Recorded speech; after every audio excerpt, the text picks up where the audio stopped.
Assalamualaikum warahmatullahi wabarakatuh. Saya Indira Karissa Dewi dari Program Studi Sistem Informasi 2020A Universitas Negeri Surabaya. Di video kali ini saya akan menjelaskan mengenai model infrastruktur jaringan.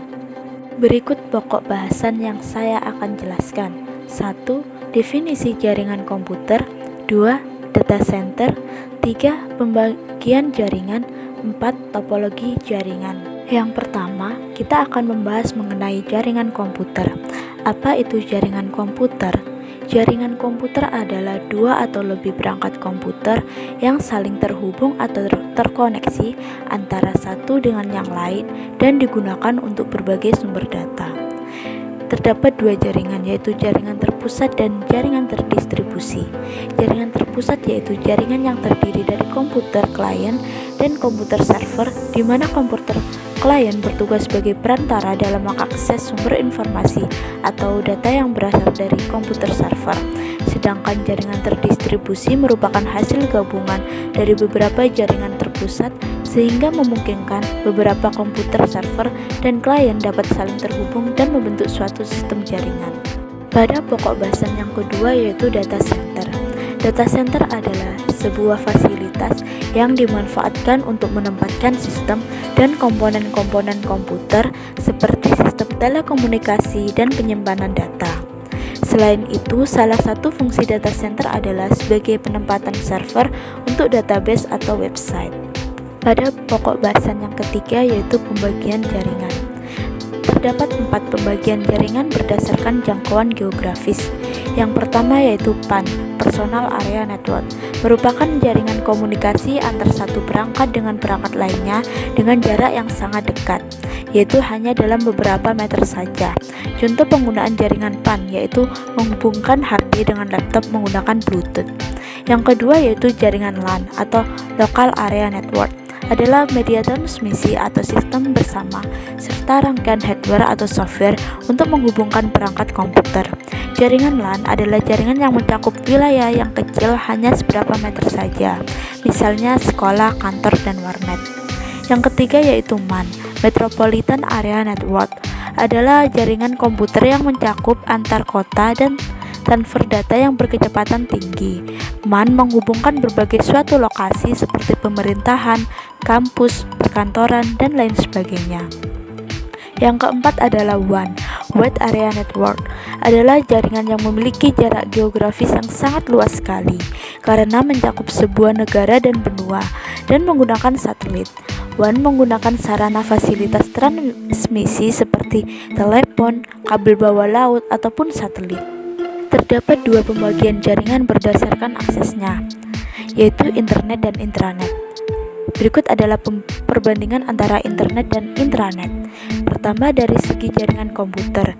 Internet adalah kumpulan LAN, MAN, dan WAN, sedangkan intranet berupa LAN. Dari segi area kerja, internet adalah dunia internasional, sedangkan intranet bersifat lokal seperti dalam satu perusahaan atau organisasi. Dari segi layanan, internet ada email, transfer, diskusi, chatting, sedangkan intranet juga terdapat internet, email, transfer, file, chatting, dan lain-lain. Dari segi pengguna, internet adalah masyarakat seluruh dunia, sedangkan intranet adalah karyawan perusahaan atau anggota organisasi pemilik intranet tersebut. Dari segi perangkat keras, internet terdapat perangkat komputer, modem saluran telepon, sedangkan intranet adalah seperangkat komputer, modem, hub, dan router. Dari segi perangkat lunak, internet terdapat sistem operasi, browser, dan aplikasi. Sama seperti dengan intranet juga terdapat sistem operasi, browser, dan juga aplikasi. Dari segi kecepatan akses, internet memiliki kecepatan akses yang sangat cepat, sedangkan intranet lebih cepat lagi. Dari segi protokol, internet ada TCP atau IP, sama juga intranet yaitu TCP atau IP. Terdapat dua pembagian jaringan berdasarkan cara membangunnya. Yang pertama adalah jaringan ad hoc, adalah koneksi jaringan sementara yang dibuat untuk tujuan tertentu.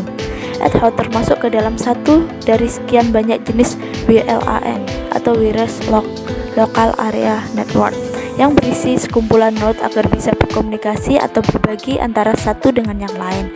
Yang kedua adalah jaringan infrastruktur, merupakan sebuah kumpulan sistem komputer yang saling berhubungan, dihubungkan oleh berbagai macam bagian dari sebuah arsitektur telekomunikasi.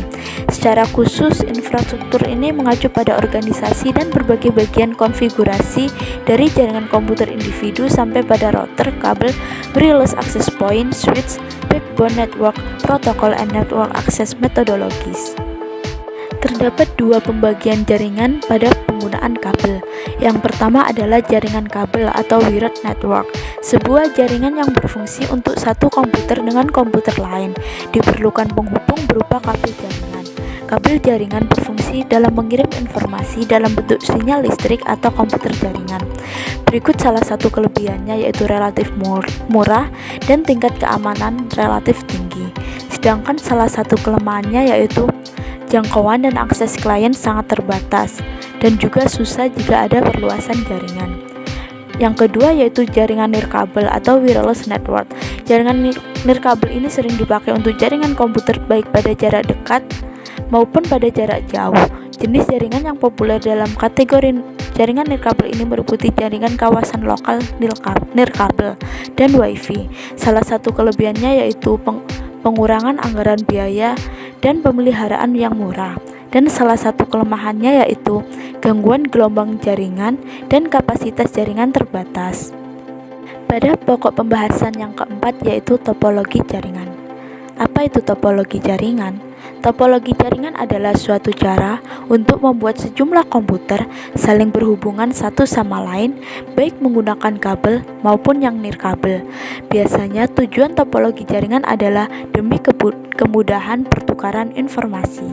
Terdapat 4 jenis topologi jaringan, yaitu topologi bus, topologi ring, topologi star, dan topologi mesh. Berikut adalah perbandingan topologi berdasarkan keuntungan dan kerugian. Pada topologi bus, memiliki keuntungan yaitu hemat kabel layout, kabel sederhana mudah, dikembangkan tidak butuh kendali pusat. Sedangkan kerugiannya yaitu deteksi dan isolasi kesalahan sangat kecil, kepadatan lalu lintas tinggi, dan diperlukan repeater untuk jarak jauh. Sedangkan pada topologi ring yaitu memiliki keuntungan hemat kabel dan dapat melayani lalu lintas yang padat. Sedangkan kerugiannya itu pengembangan jaringan lebih kaku dan kerusakan pada media pengirim dapat melumpuhkan kerja seluruh jaringan lambat karena menunggu token. Sedangkan pada topologi star yaitu memiliki keuntungan fleksibel, penambahan pengurangan tidak mengganggu terminal lain dan kontrol terpusat. Sedangkan juga memiliki kerugian yaitu boros kabel dan kontrol terpusat atau HUB menjadi elemen yang kritis. Yang terakhir yaitu topologi mesh.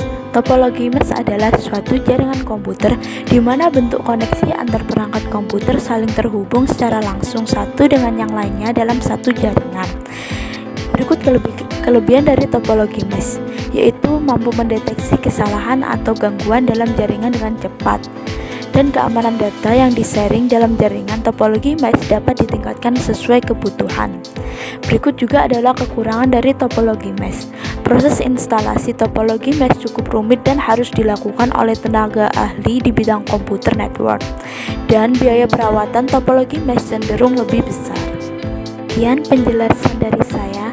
Saya harap dengan video kali ini teman-teman bisa paham mengenai model infrastruktur jaringan.